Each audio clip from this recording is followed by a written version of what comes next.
देवीं सरस्वतीं व्यासं ततो जयम् उदीरयेत्। नष्टप्रायेषु अभद्रेषु नित्यं भागवत सेवया भगवतीरुत्तमश्लोके भक्तिर्भवति नैष्ठिकी। कृष्णाय वासुदेवाय देवकीनन्दनाय च नन्दगोपकुमाराय गोविन्दाय नमो नमः। Hare Krishna, dear devotees. We are discussing today from the Srimad Bhagavatam, the Amala Puran, the Spotless Puran, and we are looking at chapter 72, which is entitled as the slaying of the demon Jarasandha. And we'll be covering texts 22 to 27 today.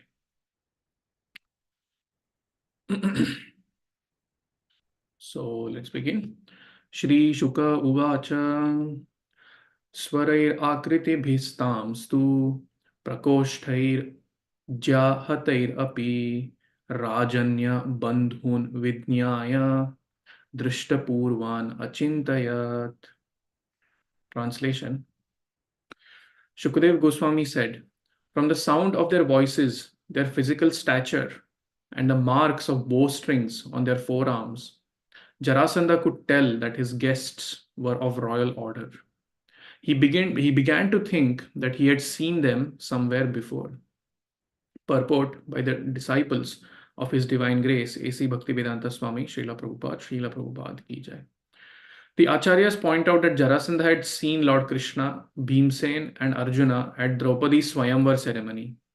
Since they had come begging in the guise of Brahmanas, Jarasandha thought they must be low-class Kshatriyas, as indicated here by the word Rajanya Bandhun. So Swayamvar is that ceremony where in Kshatriyas, amongst warriors and administrators, the ladies, they choose a suitable husband. There is a particular challenge which the assembled princes have to go through, and then finally the princess gets to choose the prince for her as a husband.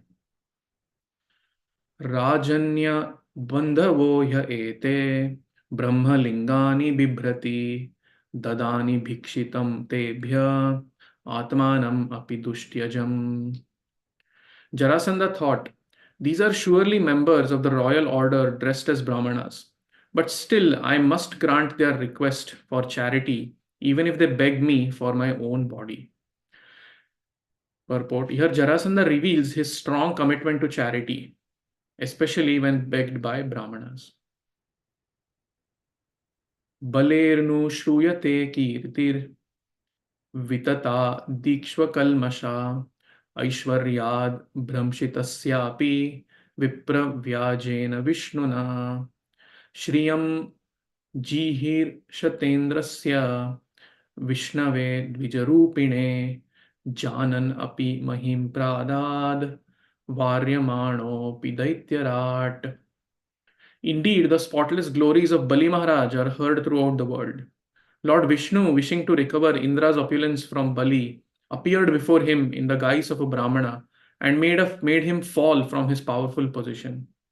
Though aware of the ruse and forbidden by his guru, Bali, king of demons, still gave Vishnu the whole earth in charity. Jivata Jivata Brahmanarthaya Ponva Artha Kshatra Bandhuna Dehena Patamanena Nehata Vipulam Yashaha. What is the use of an unqualified Kshatriya who goes on living but fails to gain everlasting glory by working with his perishable body for the benefit of Brahmanas? And finally, text 27. Itya udaramati praha Krishnarjuna vrikodaran he vipra vriyatam kamo dadamyatma shiropivaha. Shukadev Goswami continued, thus making up his mind, the generous Jarasandha addressed Krishna, Arjuna, and Bhima. "O learned Brahmanas, choose whatever you wish. I will give it to you, even if it is my own head." ओमज्ञानतिमिरन्धस्य ज्ञानाञ्जनशलाकया चक्षुरुन्मिलितं येन तस्मै श्रीगुरवे नमः। श्रीचैतन्यमनोभीष्टं स्थापितं येन भूतले स्वयं रूपः कदा मह्यं ददाति स्वपदान्तिकं। वन्देऽहं श्रीगुरोः श्रीयुतापदकमलं श्रीगुरून् वैष्णवांश्च श्रीरूपं साग्रजातं सहगण रघुनाथान्वितं तं सजीवं साद्वैतं सावधूतं परिजनासहितं कृष्णचैतन्यदेवं श्रीराधाकृष्णपादान् सहगण ललिता श्रीविशाखान्वितांश्च नमः ॐ विष्णुपदाय कृष्णप्रेष्ठाय भूतले श्रीमते भक्तिवेदान्तस्वामिन् इति नामिने। नमस्ते सरस्वते देवे गौरवाणी प्रचारिणे निर्विशेष शून्यवादी पाश्चात्यदेशतारिणे। नमो महावदन्याय कृष्णप्रेमप्रदायते कृष्णाय कृष्णचैतन्यनामिने गौरत्विषे नमः। हे कृष्ण करुणा सिन्धो दीनबन्धो जगत्पते गोपेश गोपिकान्त राधाकान्त नमोऽस्तुते। तप्त काञ्चन गौरांगी श्रीराधे वृन्दावनेश्वरी वृषभानुसुते देवी प्रणमामि हरिप्रिये। वाञ्छाकल्पतरुभ्यश्च कृपा सिन्धुभ्य एव च पतितानां पावनेभ्यो वैष्णवेभ्यो नमो नमः। जय श्री कृष्ण चैतन्य प्रभु नित्यानंद श्री अद्वैत गदाधर श्रीवासादि गौर भक्तवृंद। हरे कृष्णा कृष्ण कृष्णा हरे हरे हरे राम राम राम हरे हरे। मूकं करोति वाचालं पंगुं लंघायते गिरिं यत्कृपातमहं वन्दे श्रीगुरुं दीनतारणम्। So thank you, dear devotees, for joining this morning, and I seek blessings from everyone present, the senior Vaishnavas, Adipurush Prabhu, Arjuna Prabhu, and everyone there, so that I can do this service in a humble mood and I can speak in line with the Guru Parampara, and we can discuss something that is pleasing to all of us and takes us closer to Krishna. So bhakti, the practices of bhakti are 9 in number. So in the Srimad Bhagavatam 7th canto, Prahlad Maharaj mentions the 9 processes of bhakti. So how does it look on a practical level, right? Shravanam, Kirtanam, Vishnu Smaranam, Pada Sevanam, Archanam, Vandanam, Dasyam, Sakhyam, Atmanivedanam. So it begins with Shravanam and Kirtanam, or hearing about the glories of the Lord, hearing the names of the Lord. And then there is Kirtanam, where Kirtanam, we the first uh, kind of meaning that comes out is Sankirtan. Like Kirtanam is like performing Kirtan, chanting the holy names of the Lord. And it can be done in either of the two ways. One is Sankirtan, which is congregational chanting, and the other is Japa, or chanting on the beads, which is more of a private meditation, right? But in addition to these meanings, the word Kirtanam also includes broadcasting the glories of the Lord. Just like Shukadev Goswami is doing, as in the Bhagavatam, he's broadcasting the glories of the Lord. That is why he is actually considered as the exemplar of the process of Kirtanam. Each of these 9 processes have exemplars. So the exemplar of Shravanam, or hearing about the glories of the Lord, is Parikshit Maharaj. And the exemplar of Kirtanam, or broadcasting the glories of the Lord, is Shukadev Goswami, because he's the one speaking Bhagavatam, right? Which is the highest scripture that can take us towards love of God. And now this is where it gets interesting. In terms of broadcasting the glories of the Lord, it is not only that the devotee wishes to broadcast the Lord's glories, but it works the other way around also. The Lord reciprocates, and the Lord actually is very keen to broadcast the glories of his devotees. Right? So it's not just that the devotee glorifies the Lord. Even the Lord does certain things, orchestrates events in a certain way, so that the glory of his devotee is seen. So, for example, in Ramayana, right, Lord Ram made a bridge to reach Lanka. Right? He engaged all the Vanaras and he made a bridge to reach Lanka. But then his devotee Hanuman, he just jumped across the ocean. Right? That is, it's a great feat. Like Lord Ram, being the Supreme Lord himself, he built a bridge. But then Hanuman, who is his devotee, jumped across the ocean and he went and gave the ring to Mother Sita. And then Lord Ram is the supreme Lord, so he he is aware of Sita's whereabouts, right? But he's still dependent on Lord Hanuman to find her. And all this is very beautifully described in the Ramayana, again, where Hanuman jumps and he does great service to Lord Ram. And Lord Ram actually says to Hanuman, like, I mean, I can't repay you with anything material for whatever service you have done, right? I can only give you myself. So I'm giving you myself, dear Hanuman, is what Lord Ram says. So Lord Ram, being the Lord, he's actually bringing about the glory, broadcasting the glories of his devotee Hanuman. Similarly, Prahlad Maharaj, right? We hear about Lord Narsimhadev and everything. But what do we sing in a Narsimha Arti? Namaste Narsimhaya Prahlad Ladadaine. Right? So when we glorify Narsimhadev, we automatically glorify Prahlad Maharaj. In fact, we take the teachings of Prahlad Maharaj to be very central to our spiritual practice. Right? So in this way, the appearance of Lord Narsimhadev actually glorified Prahlad Maharaj also. Right?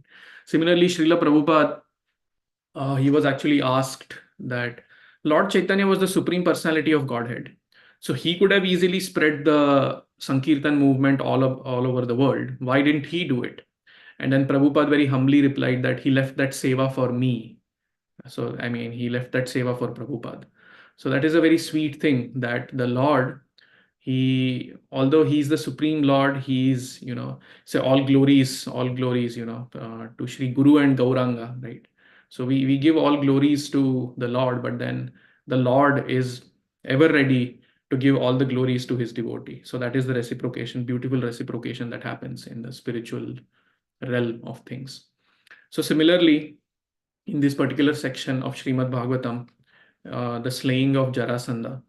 Now, Krishna, so Jarasandha is an interesting personality also. So he has been defeated by Krishna multiple times in the past. We'll get into that as well, 17 times in fact. But then Krishna never killed him. He wanted to give the credit of killing Jarasandha to Bhima, who is one of Krishna's dear devotees. So that is what he's doing now. We are at the part of the story where Krishna, Arjuna, and Bhima, they have dressed as Brahmanas. And I was looking into why they disguise themselves as Brahmanas. So it is actually so that they get direct access to Jarasandha. And in that time frame when Jarasandha, on a daily basis, there is a time frame when Jarasandha is giving out charity to Brahmanas and he doesn't refuse anything. And we see that in these verses, we see his thought process. So that is why Krishna knew that if they go as Brahmanas and ask for Jarasandha to fight, then he'll not deny, he'll not refuse that request. So in this way, Jarasandha is, Krishna is planning or scheming the slaying of Jarasandha. So something about Jarasandha. So he's the son of a demon. I forget his father's name, but he was he was two parts of flesh were born. There is again a story behind that. We'll not get into it. And then there was this hunter called Jara, hunter or a demon, I think, called Jara. She put the two pieces together and, with her whatever power, she brought that body to life. And that was Jarasandha. That's why he's called as Jarasandha, the one who was joined by Jara. And this fact becomes critical later on when we'll see in the subsequent verses where Krishna uses that fact to help Bhima.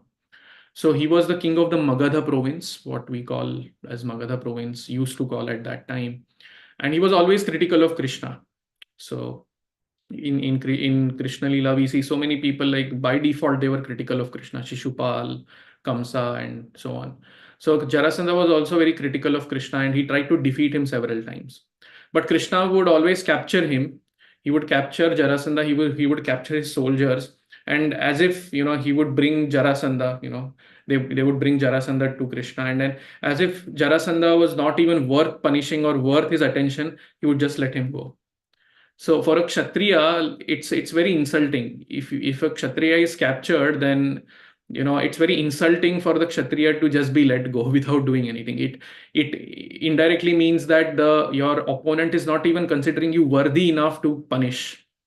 So then, like this, Krishna tried to humble Jarasandha multiple times, 17 times, in fact, one after the other. Even getting captured, 16 times didn't deter Jarasandha. He still, took another army, went and tried to kill Krishna and defeat Krishna.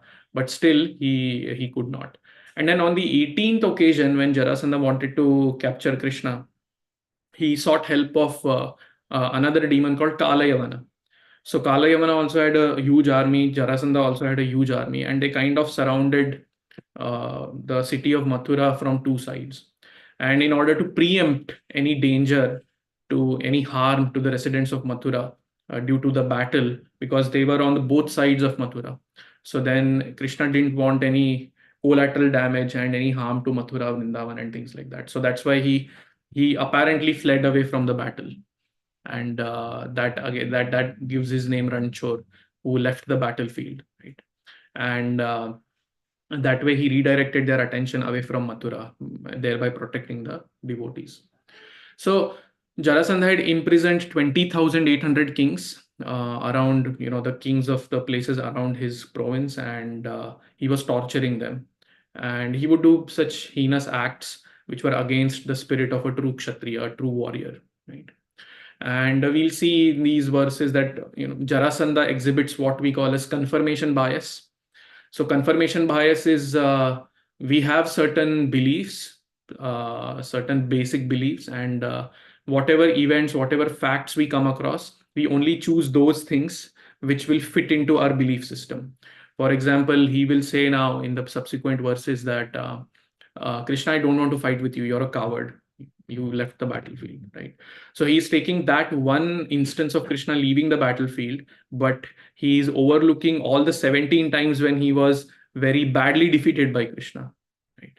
And like this, even he uses spiritual philosophy also.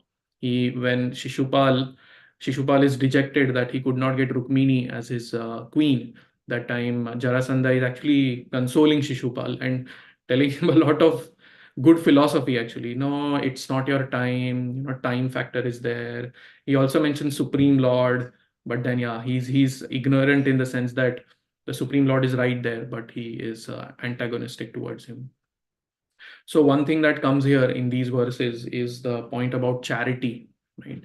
So here it in these verses, one of the purports, it says he was very dedicated to charity to the Brahmanas. And here it says in the purport, Jarasandha reveals his strong commitment to charity, especially when begged by Brahmanas. And so he actually identifies that these three men. So it's Kshatriyas are actually very strongly built.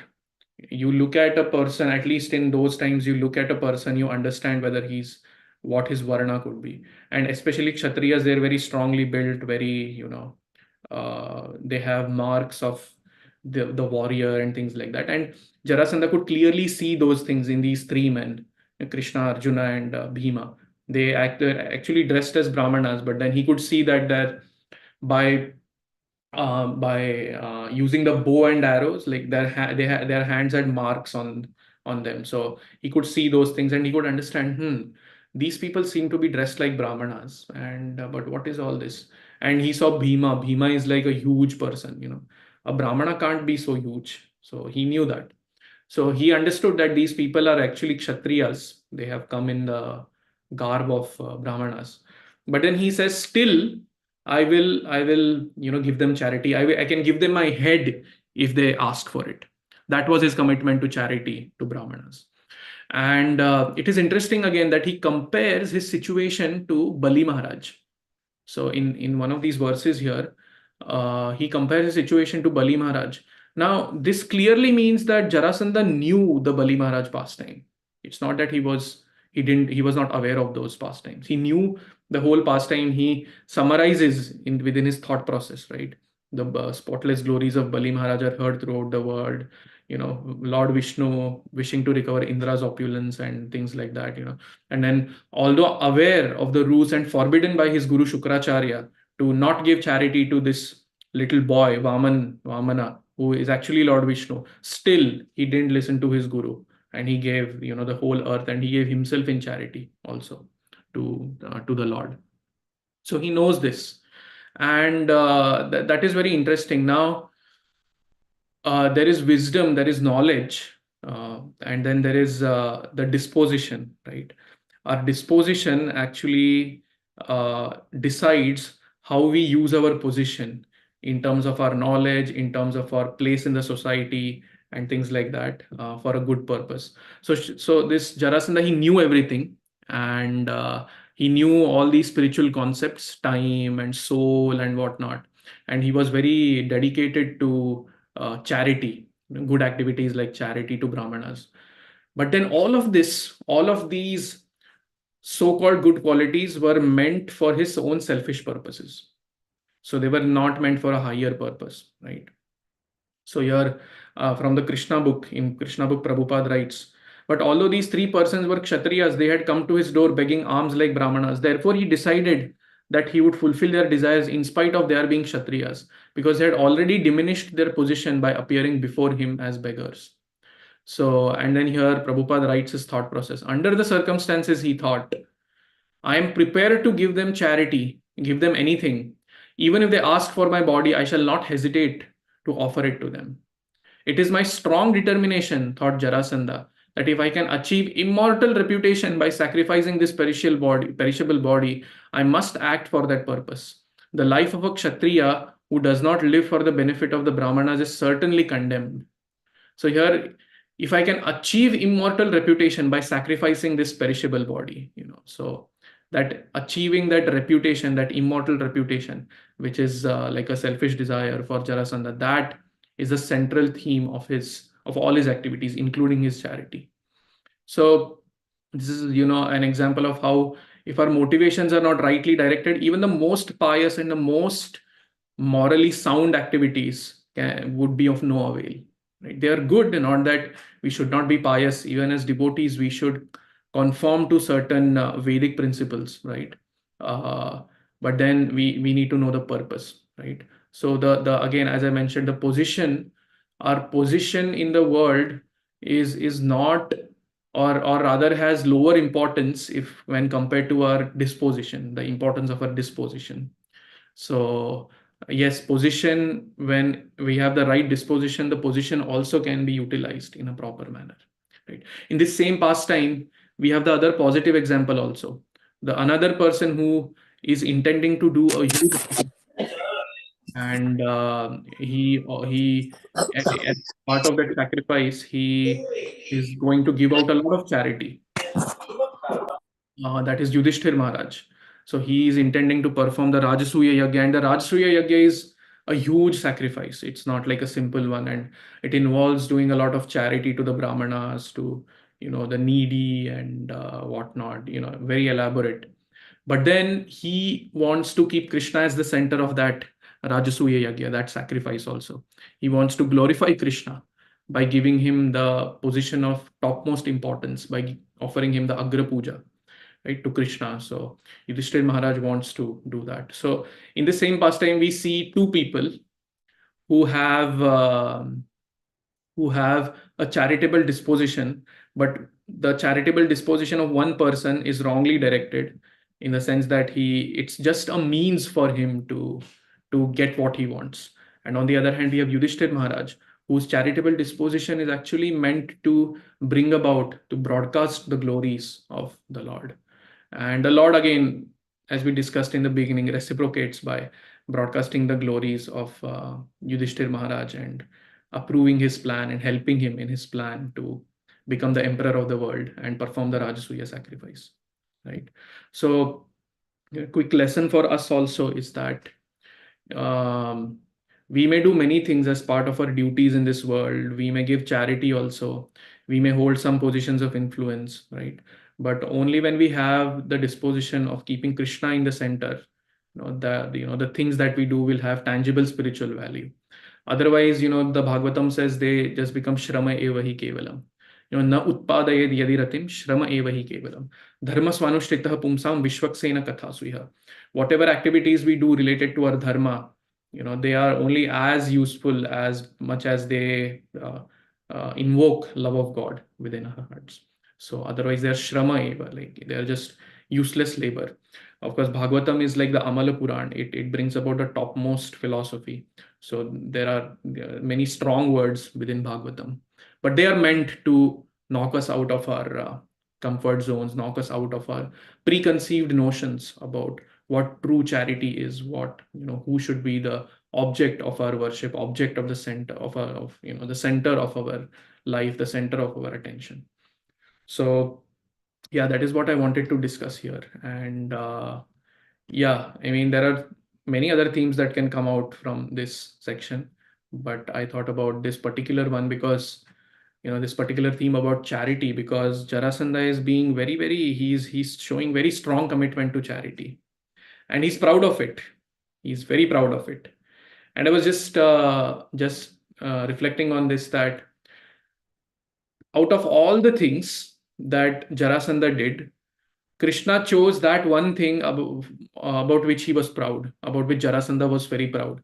And he chose that one thing and kind of took advantage of it. And, that became the cause of Jarasandha's downfall, right?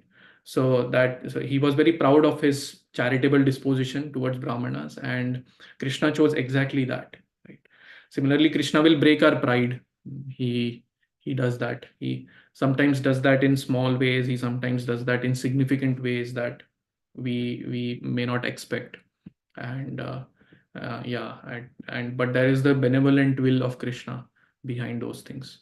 So by the mercy of acharyas, by the devotee association that we have, we can learn to see Krishna's hand in our life, and how he's orchestrating events of our life to kind of bring himself back into the center of our heart, and that way invoke that love that we naturally have for Krishna.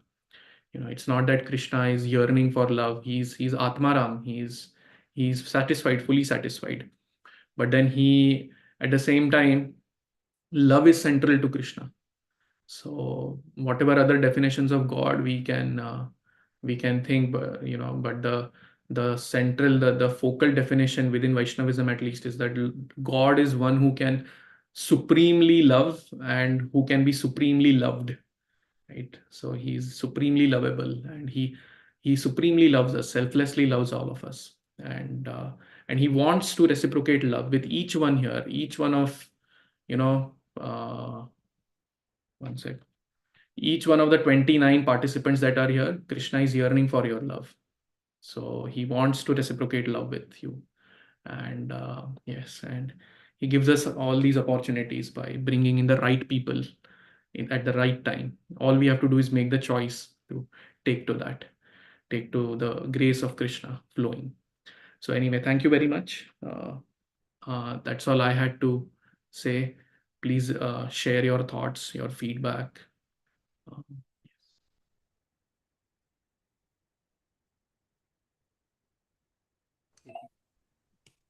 Hear me okay? yes, Prabhu. Thank you so much. It's really nice, very nice class.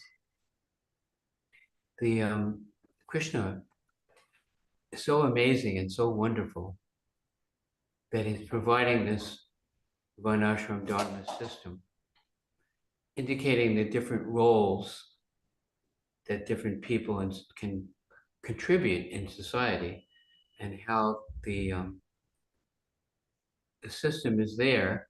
And you mentioned that people might give in charity for different qualities of motivation. But Krishna is so clever that even those that are motivated by the idea that I'm giving in charity and I will benefit, right? Some people give in charity. It's just like it says in the modes of material. There's charity in the mode of goodness, charity in the mode of passion, charity in the mode of ignorance. And the system that Krishna sets up is that a person who is elevated, the Prabhupada said he was trying to train us up to provide the Brahminical contribution to society.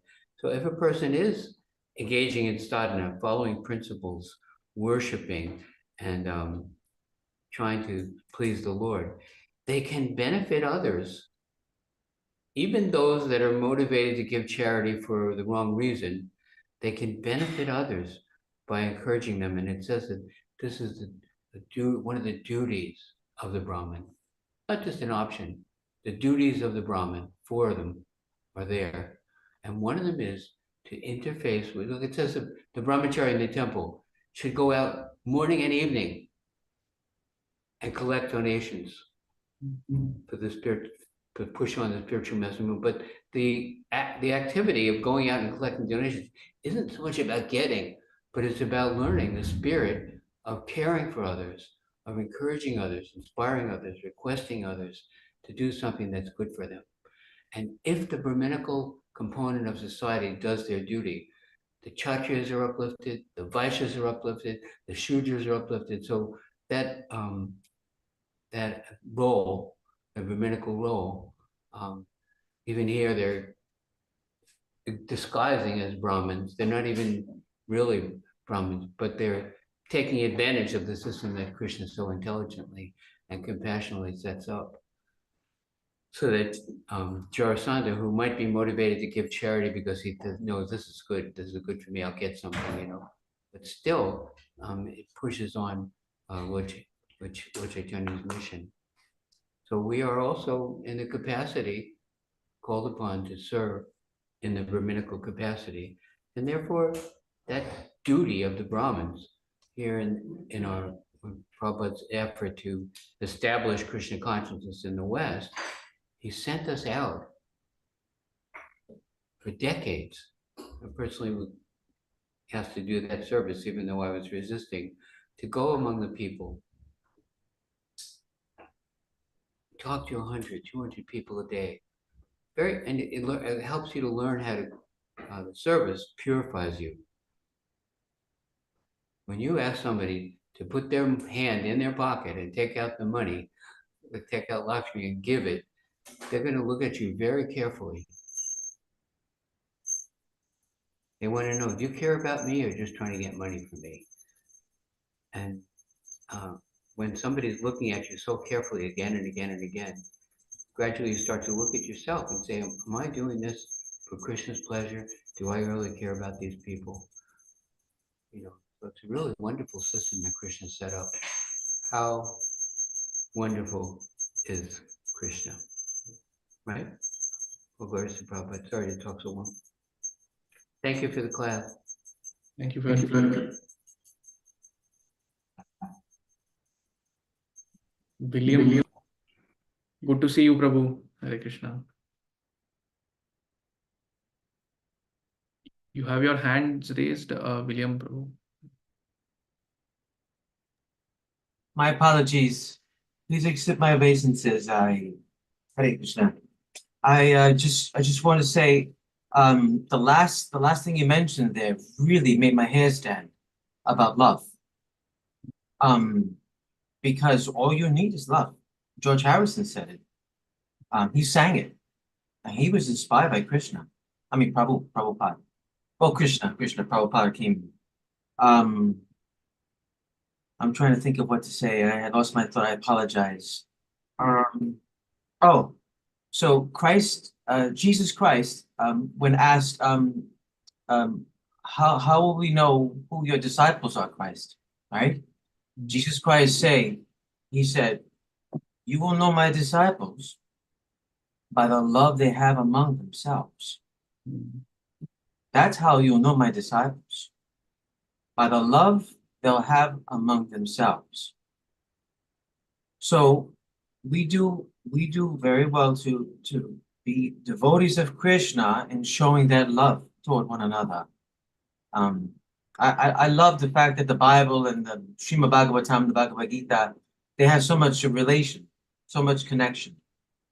That was my reflection. Hare Krishna, Prabhuji. Thank you. Beautiful, Prabhu. Thank you very much. Krishna Kumari. Hare Krishna. Hare Krishna. I have two questions. They're very different from each other. The first one was, how to acknowledge what is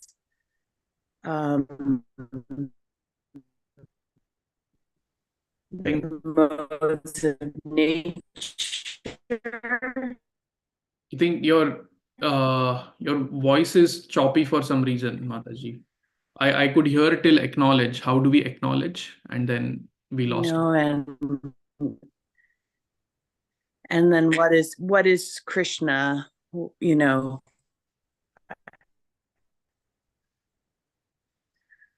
Can you I mean, I just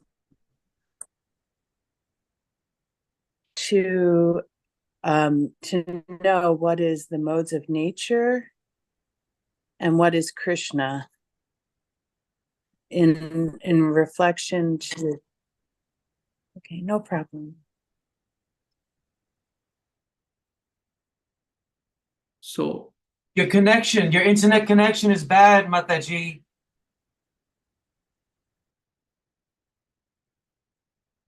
I could get modes of nature and what are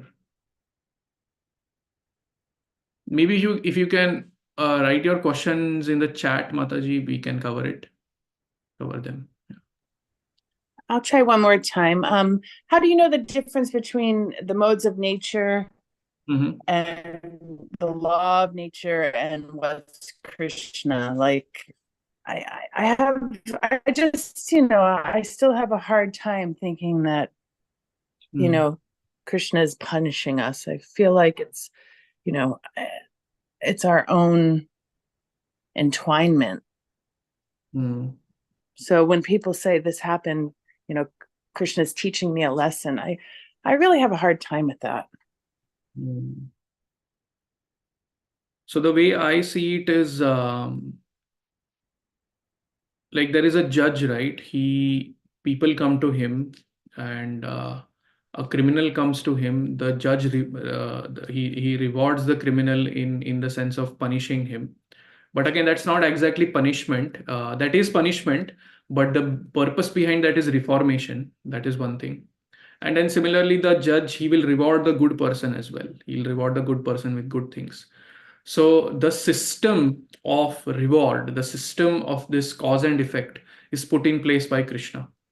And yes, I mean we can see Krishna as some spiritual paths do see Krishna as somebody who punishes. You do this or God will punish you and things like that. But that is not a very I don't know, at least not a Vaishnava understanding. The Vaishnava understanding is that uh, God, the highest thing for God is love, and in that love, in order to kind of draw us towards Him, He might do certain things which may not be very pleasant to us, like uh, we've all grown up with our parents, and sometimes our parents would have to be strict with us. They would maybe speak strong words to us, or maybe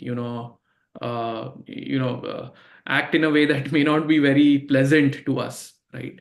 But that the parent is doing that with an underlying purpose of love, because the parent really wants us to grow, and then in that that is the background motivation. So similarly with God also, we can understand that love is the highest, and then for that love to manifest, certain things the Lord has to do, and they may not be pleasant things. Like we say, Maya Devi is that agency, is that agent of the Lord who orchestrates all these sufferings in the world, right? And it's a thankless task actually. So Maya is doing it as a service to Krishna. It's not that she gets pleasure in doing that. Even, yeah, again, you're going back to that love. It's not that God finds pleasure in our suffering. That is not at all the purpose of it. The purpose of it is reformation. By going through these difficulties, we understand that, oh, okay, they are meant to help us inquire that there could be something higher than these day-to-day happenings. Yes, these things are happening. Sometimes I'm suffering, and again, there is not just suffering. There is some enjoyment also. There is suffering, there is enjoyment. There is suffering, there is enjoyment. But then at some point, Krishna wants us to wake up and ask, oh, but is there anything beyond this suffering and enjoyment? Like, I do like the enjoyment, but then it's not permanent, it's temporary, and then I am getting the suffering. So then is there something beyond? Is there something like permanent happiness? So that way our spiritual inquiry begins, and then when that happens, Krishna sends in right people in our lives to help us. But even then, Krishna might keep giving us certain difficulties so that we don't become proud. That is another point. Even within spiritual life, Krishna does that. And yeah, because once we become proud, then even our spiritual practice will not be with the right disposition. So Krishna sometimes, just to keep us humble, he does that. Even like the lives of devotees, he will give us certain difficulties which may be according to our karma and everything. So yeah, I mean, suffering is there, but the cause of that suffering is our own activity, is our own, uh, I guess, like the way to put it is, we created our own mess. Yes, the Lord is there as the sanctioner, but he's not like the cause of it, right? So he has a system in place, and that system has a benevolent motivation behind it. That benevolent motivation is that we should grow out of these things and try to inquire. So I don't know if that overcomplicated the query, but yeah. So I Hare have a Krishna, time. Sorry. Sorry. Yes, Prabhu. Yeah. Hare Krishna Prabhuji, I just want to say that if it wasn't for Maya, I wouldn't be here. I have suffered so much, and I always blamed Krishna from the beginning. I'm like, you dirty rat. And then finally I understood, hey, it's not Krishna, it's Maya. And she's doing it for my benefit. Like I told one of the oh, you know what? Bhima was ahead of me. Let him go. Sorry, Prabhuji. No, I think Prabhuji answered the question quite elaborately. uh, in short, play stupid games and win stupid prizes. Um, Krishna doesn't take personal interest in our nonsense. He's got better things to do. Gopi Janavalabha. He's chasing gopis. He's not sitting there judging us or paying attention. He gave us the material world. We wanted it. We forced his hand. Prabhupada said that. We forced his hand. He let us come here, and now we are responsible. That's just it in a nutshell. We are responsible for what we do. So once we understand that anything that happens to us was due us, what goes around comes around. When it comes back to you, you're going to get what you deserve. Then we become equipoised and at least the keel to the sailboat of our life on this ocean that's rocking in the storm becomes even. And then we're able to set our navigation and our path back home. Hare Krishna.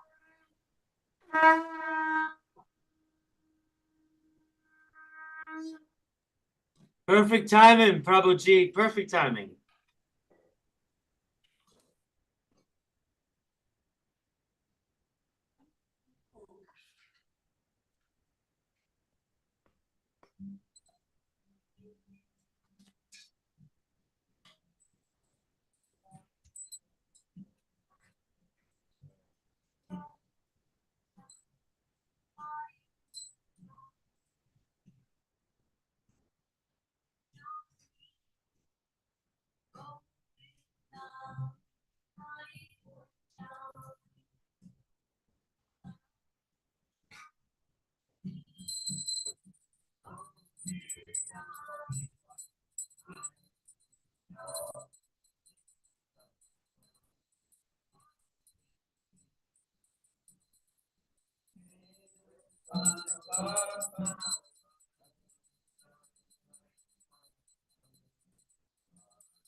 Jai Shri Shivada Murlidhar, Shri Guru Chandra, Ki Jai. Jagannath Gopal, thank you. Wonderful class. Everybody's very, very appreciative of what you said. Thank you for uplifting us so nicely on this Monday morning.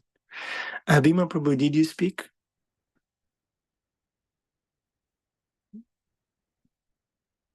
Yeah, he spoke. Yeah, as soon as he ended, the gong shell rang. Oh, yeah, that's right. Yeah. Okay, Jagannath Gopal, you have a minute for one more question? Yes, sure. Yeah. You said how love is not possible without humility. Therefore, Krishna needs to sometimes button us down a little bit. So, what's the difference between humility, genuine humility, and just being fearful and having no love? Just surrendering out of fear, Yeah. out of not having anything else, Yes. nothing to hold on to in the material world. Yeah, I mean, it's about what is the center of our consciousness. If we keep ourselves as the center of our consciousness, then we will be subject to all the limitations of the material world. We'll be subject to all the dualities of the material world. And that brings about the fear, right? Fear is something when, I guess, if we want to put fear in words, what does fear mean? Fear mean that I don't want to deal with something, but that thing is coming to me. Like I something is happening which I don't want to deal with. Something like that is can be termed as fear. And now There's plenty of that stuff. Yes. And with humility, actually, I loved what Narottam Nitai Prabhu also mentioned, because we often have a very misconstrued understanding of humility. Humility is not like, oh, Hare Krishna, Hare Krishna, I'm fallen, I'm very fallen, I'm a fallen conditioned soul, I beg for mercy. That is not humility. Yes, that is a good disposition to have, but genuine humility begins when we ask the question, what can I do?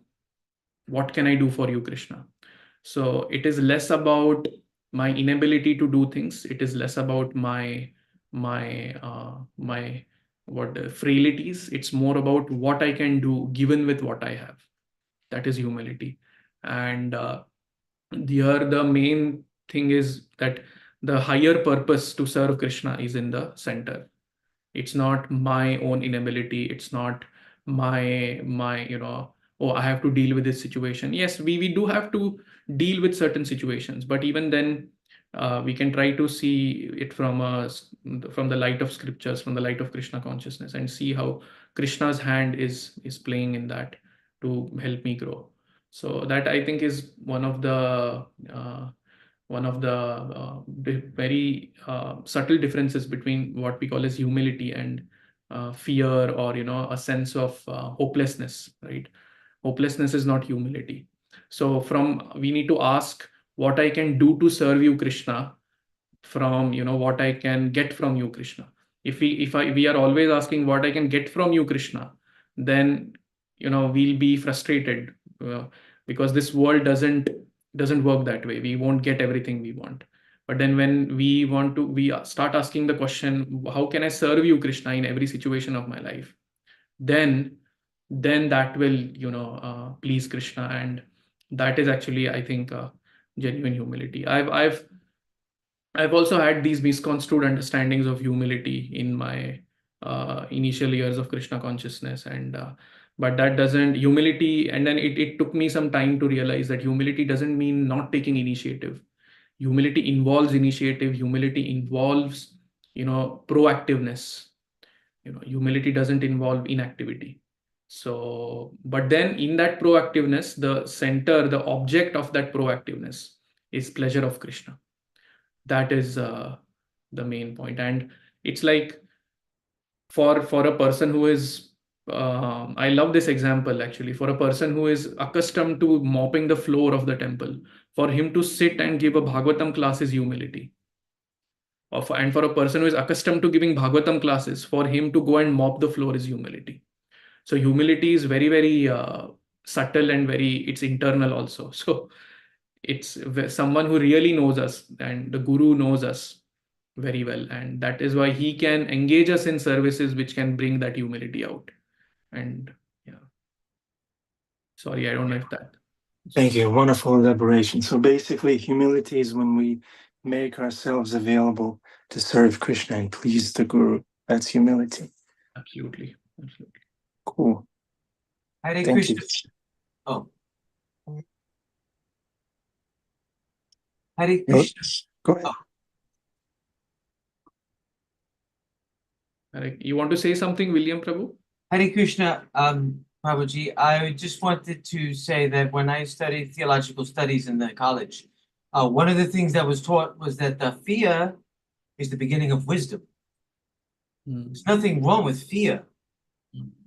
Okay, there's different kinds of fear, though. Like, say my father, he had big hands, right? When I did something wrong, I was like, oh shit. Oh, sorry. My apologies. Please accept my. I was like, oh, Krishna. No, I didn't say Krishna. I didn't know Krishna back then. I said, oh my God. I don't want to get hit. His hand is big. So he put the fear in me. He put the fear in me. So I was like, I became one of his disciples. I'm just saying, because one day he came to the house and he said, Hare Krishna. He didn't even know what he was saying. He came from Tompkins Square Park. He said, oh, I met these bald-headed guys, and they were saying Hare Krishna, and I just wanted to say that. He just said it. He blessed the whole house. So there's nothing wrong with fear. It's the beginning of wisdom. However, once you become a devotee of Krishna, then the fear is gone.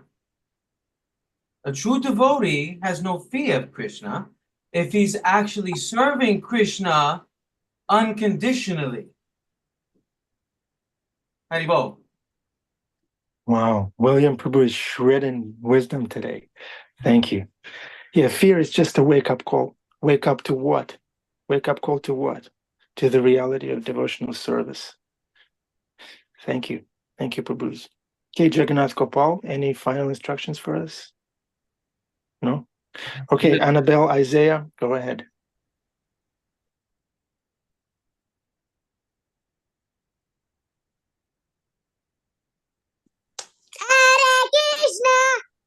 Nice. Isaiah is getting better and better at this. Thank you, Isaiah. Thank you. Okay. Om Tat Sat, Haribol. Love you all.